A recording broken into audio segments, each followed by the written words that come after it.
অংগনবাদী কৰ্মীৰ বাঢ়িব, সহায়িকাৰ বাঢ়িব, ৰান্ধনীৰ বাঢ়িব, টিউটৰৰ বাঢ়িব আৰু আমাৰ প্ৰাদেশিকৰণৰ সমস্যাও বহু পৰিমাণে লাঘৱ হ'ব। নতুনকৈ আৰু প্ৰাদেশিকৰণ হ'ব। এইটো নতুন খবৰ নলবাৰীতে দিলোঁ। নলবাৰীত কি দেখিছে এতিয়ালৈকে যিহেতু প্ৰথম পৰ্যায়ে ভাল হ'ব। আমাৰ গোটেই অসমতে বিজেপিৰ কাৰণে ডাঙৰ এটা উৎসাহৰ পৰিৱেশ। বিধানসভা ইলেকশ্যন ভাল হৈছিলে, লোকসভা তাতকৈ ভাল, পঞ্চায়ত তকৈ ভাল হ'ব, বিধানসভা আৰু ভাল। তথাপি আজি যেহেতু প্ৰথম পৰ্যায়ৰ কেম্পেইনিং শেষ হ'ব, গতিকে প্ৰথম পৰ্যায়ত মই গোটেইখিনি জেগাত গৈ আহিছোঁ, সুন্দৰ পৰিৱেশ। আপুনি আজি কৈছে যে এইবাৰৰ নিৰ্বাচনত ৰাইজে এই ধৰণে মাৰ এটা মাৰিব লাগে, য'ত কংগ্ৰেছ উঠিব নোৱাৰে। লুঙি ধুতিৰ চৰকাৰক মাৰি পেলাব লাগে।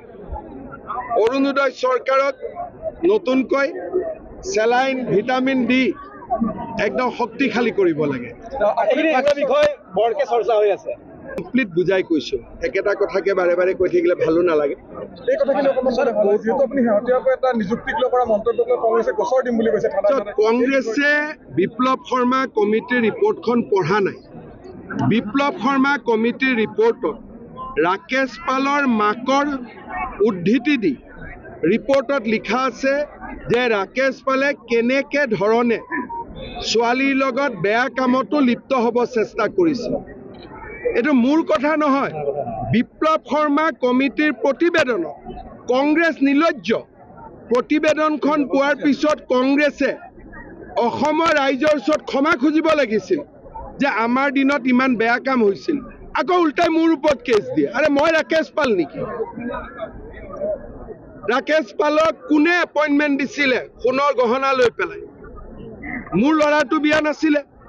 গতিকে কেনেকুৱা নিৰ্লজ্জ দল হ'ব পাৰে? তেওঁলোকৰ চৰকাৰৰ বিষয়ে ষ্টেটমেণ্ট আহিছে, ৰাকেশ পালৰ মাকৰ উদ্ধৃতি দি কমিশ্যনৰ ৰিপৰ্টত আহিছে। মইতো এছেম্বলিত বিষয়টো পঢ়া নাছিলোঁ, লাজ লাগে কাৰণে, কিন্তু এই সত্য কথাটো তাত লিখা আছে যে আগতে APSC ACS পাবৰ কাৰণে ৰাকেশ পালে এনেকুৱা ঘৃণনীয় কামো কৰিছিলে।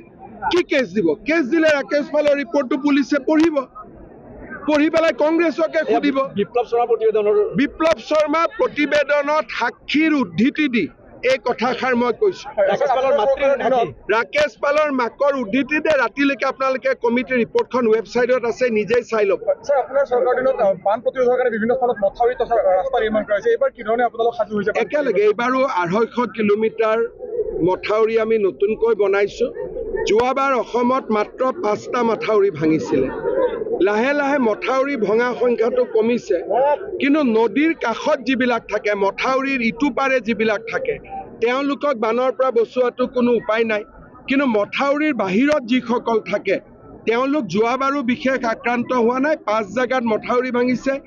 এইবাৰ চেষ্টা হ'ব যাতে মথাউৰি আৰু কম ভাঙে। পাকিস্তানৰ প্ৰসংগটো উল্লেখ কৰিছে। মোদী ডাঙৰীয়াই পাকিস্তানৰ ওপৰতে হওক, সন্ত্ৰাসবাদীৰ ওপৰতে হওক একশ্যন ল'ম বাৰে বাৰে ঘোষণা কৰিছে। মোদী ডাঙৰীয়াক ভগৱানে শক্তি দিয়ক যাতে মোদী ডাঙৰীয়া নিজৰ কামত দেশৰ মাতৃৰ পূজাত সফল হ'ব পাৰে। মহিলা উদ্যমিতা আঁচনিৰ আমি ধনসমূহ অসমত বিতৰণ কৰিম, কিছু জুনত, কিছু জুলাইত। এটা দিনত 2খন কৰি মিটিং কৰিলে 2 × 3 60খন হ'ব। গতিকে 2 মাহ লাগিব। 2 মাহত আমি মহিলা উদ্যমিতাৰ ধনৰাশি বিতৰণ কৰিম। এই বছৰটো আগন্তুক বিধানসভা নিৰ্বাচনক লৈ গোটেই প্ৰস্তুতি চলিব। এইবাৰ বিধানসভা নিৰ্বাচনৰ আগত মোৰ যিমান প্ৰতিশ্ৰুতি আছিল, প্ৰতিশ্ৰুতিখিনিতো ইলেকশ্যনৰ পিছত পূৰা কৰিলে নহ'ব, আগতে কৰিব লাগিব। গতিকে পূৰা দমে কাম হ'ব।